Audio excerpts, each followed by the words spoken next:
कहते हैं, भगवान शिव और माता सती का प्रेम केवल एक कहानी नहीं, बल्कि त्याग, श्रद्धा और भक्ति का प्रतीक है। सती दक्ष प्रजापति की पुत्री थीं।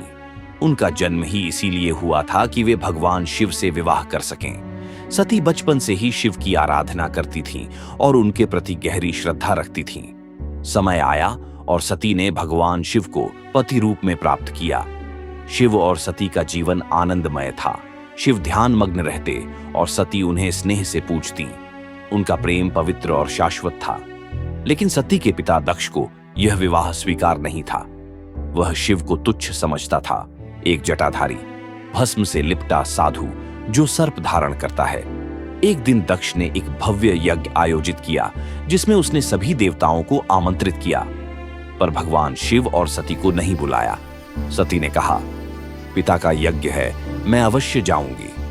शिव ने समझाया, जहां अपमान हो वहां जाना उचित नहीं, पर सती नहीं मानी और अकेले ही यज्ञ स्थल पर पहुंच गई।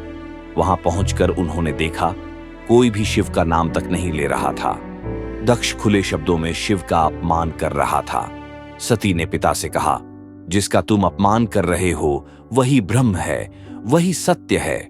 पर जब कोई न माना तो सती ने निश्चय किया, जहां मेरे प्रभु का अपमान हो वहां मैं नहीं रह सकती।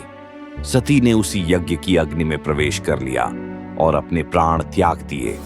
जब यह समाचार शिव को मिला तो वे क्रोध से कांप उठे। उन्होंने अपने जटा से वीरभद्र को उत्पन्न किया, जिसने दक्ष का यज्ञ भस्म कर दिया। परंतु सती के वियोग ने शिव को तोड़ दिया। उन्होंने सती का शरीर उठाया और तांडव करने लगे। पूरा ब्रह्मांड कांप उठा। अंततः भगवान विष्णु ने अपने सुदर्शन चक्र से सती के शरीर के टुकड़े कर दिए, जो जहां जहां गिरे वहां 51 शक्तिपीठ बन गए। सती ने अपना जीवन समाप्त किया, पर उनका प्रेम समाप्त नहीं हुआ। वह पुनर्जन्म लेकर पार्वती बनी और फिर से अपने महादेव को प्राप्त किया।